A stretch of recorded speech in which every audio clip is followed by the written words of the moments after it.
In this video, I'll be discussing the possible storylines to Galaxy on Fire 3 and reasons as to why it may be a prequel or a sequel to Galaxy on Fire 2. Now, I'm not going to go out and say these are the final conclusions regarding the storyline of the game, as these may vary drastically depending on the future updates, as Galaxy on Fire 3 is still in its early stages. Also, this requires you to understand the previous game storyline, that is Galaxy on Fire 2. You should know the storyline to understand these points. If you've not played the game or you don't understand the storyline, just go read about it on Wiki, or you can just start playing the game as well. It's free on the App Store. But if you already played the game like me and you know the storyline, then you'll understand the points I make in this video. Also, before anything, if you like this video, don't forget to like it, share it with your friends, and if you want more content regarding Galaxy on Fire 3 Manticore, I do a lot of videos on this game, boss battles, missions and so on, Easter eggs and stuff like that.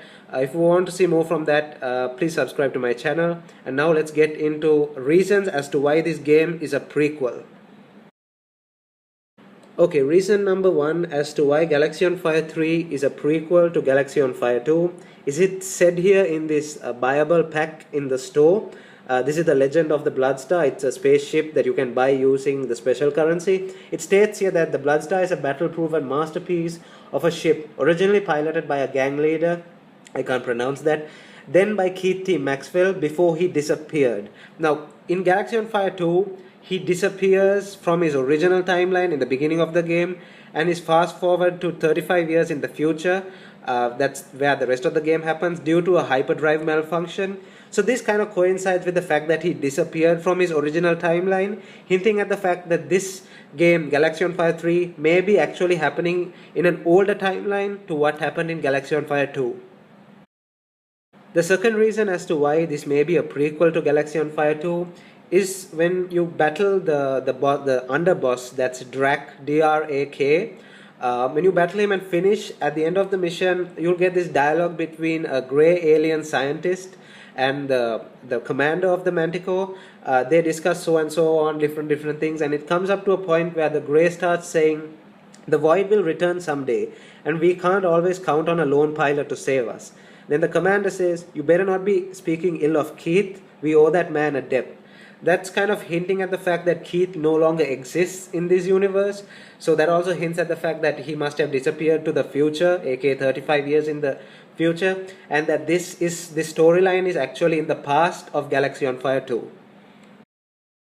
Okay, reason number 3 that Galaxy on Fire 3 is a prequel to Galaxy on Fire 2 is that the technology in general in Galaxy on Fire 2 seems to be a bit more advanced than the technology in Galaxy on Fire 3.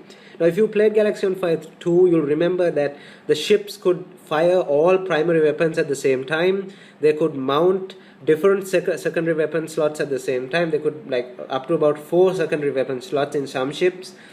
They had automated or manual turrets that could fire all 360 degrees around the ships. They had repair bots that could repair your shields and your hull at the same time. Different sorts of cargo module add-ons. You could add different cargo modules and so on. And these are things that we don't see in Galaxy on Fire 3 at all, as the weapons have to be switched in and out. The cargo modules are limited, and the secondary weapon systems are also limited, and I haven't still seen any turrets in the game at all. Now, this could vary, like I said, depending on future updates. They could add all of these at once, and it could change this point entirely. But as of now, as of the time I'm releasing this video, none of these things that were seen in Galaxy on Fire 2 are available in Galaxy on Fire 3, which hints that the ships are far less advanced than in Galaxy on Fire 2. As we know, Galaxy on Fire 2 took place 35 years in the future. So that's a really good point, but that could vary in time to come.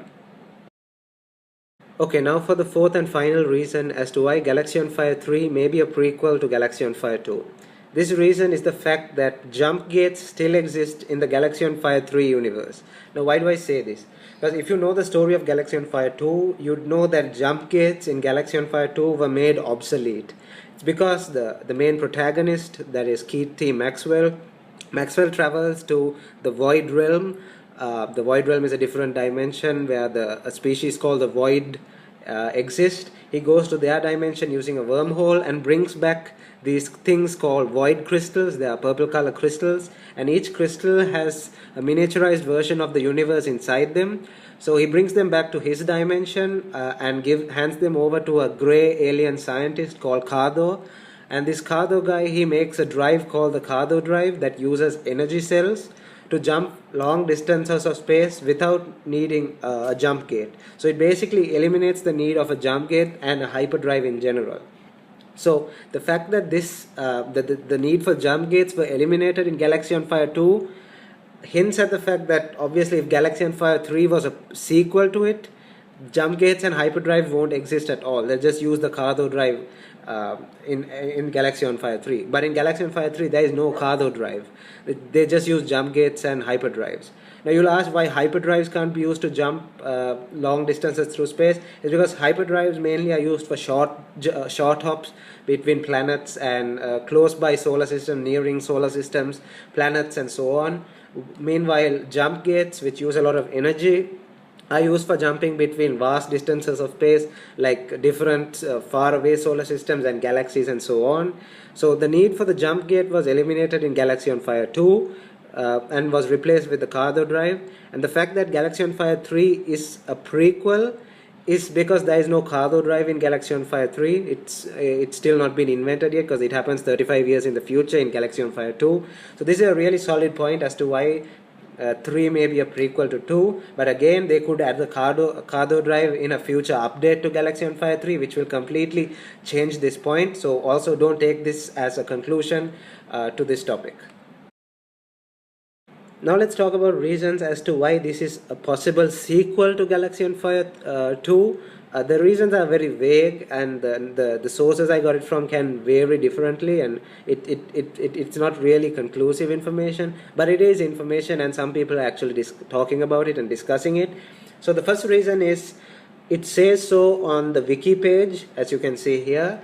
It mentions that Keith also somewhat disappeared in the expansion pack version of Galaxy on Fire 2 after a supernova. So that explains the earlier mentioned points as to why he disappeared, because he could have also disappeared at the end of Galaxy on Fire 2 to who knows where. I actually personally didn't buy the expansion pack, so I would not know the story after the main storyline of Galaxy on Fire 2, because the expansion pack just extended the story. But it says here in the expansion pack that he disappears at the end of one of the expansion packs. So that would also explain his disappearance, and not necessarily mean that Galaxy on Fire 3 is a prequel and that he disappeared in the first place at the beginning of Galaxy on Fire 2. Now the second point as to why this Galaxy on Fire 3 may be a sequel to Galaxy on Fire 2 is somewhat of a contradiction to the second point I made about it being a prequel. Is like when I said the grey alien is discussing things with the commander of the Manticore, he mentions that Keith T. Maxwell also disappeared and so on. But before that, he also mentions about the void. He said the void would come back someday and so on. So now why the fact that he mentions the void is a really good hinting to the fact that this could actually be a sequel. As the Void, the group of interdimensional aliens from Galaxy on Fire 2, they initially only appeared in Galaxy on Fire 2. So the fact that they are mentioning it in Galaxy on Fire 3 is a good point to hint that Galaxy on Fire 3 is actually a sequel to Galaxy on Fire 2. Because in Galaxy on Fire 1, there were no such things as the Void. It only appeared in Galaxy on Fire 2. So the fact that they mention about the Void in 3 and about them coming back is a possible reason as to why this is actually a sequel to Galaxy on Fire 2. Now for the third and final reason as to why Galaxy on Fire 3 is a sequel to Galaxy on Fire 2. This point is somewhat vague, but please bear with me and try to understand it. It's, like I said earlier, it says so on the wiki page, and also at the bottom it states another point on the wiki page. It states that he could appear in future updates in Galaxy on Fire 3. This hints at the fact that he is still within the universe of Galaxy on Fire 3, and he may appear in future updates in Galaxy on Fire 3. This may be a fact that he's still alive in the universe, and that the point that I made earlier about him disappearing at the end of Galaxy on Fire 2 was true, and that Galaxy on Fire 3 is actually a sequel to Galaxy on Fire 2, and he could actually possibly come back from that part of disappearing and play a role possibly in the future of Galaxy on Fire 3. Now the reason as to why this could not be the cause is the reason could also hint that it's actually still a sequel, but also Keithy Maxwell may not appear in Galaxian Fire 3 future updates because of the distance gap. Now, why do I say the distance gap? The storylines of Galaxy on Fire 3 and Galaxy on Fire 2 are very different. As Keith T. Maxwell actually worked for the Terran Federation, he was a pilot of the Terran Federation, so that makes him somewhat of a military guy. But the unnamed pilot in Galaxy on Fire 3 works for this mercenary group aboard the Manticore, the space aircraft carrier, or however you want to put it, the spaceship carrier.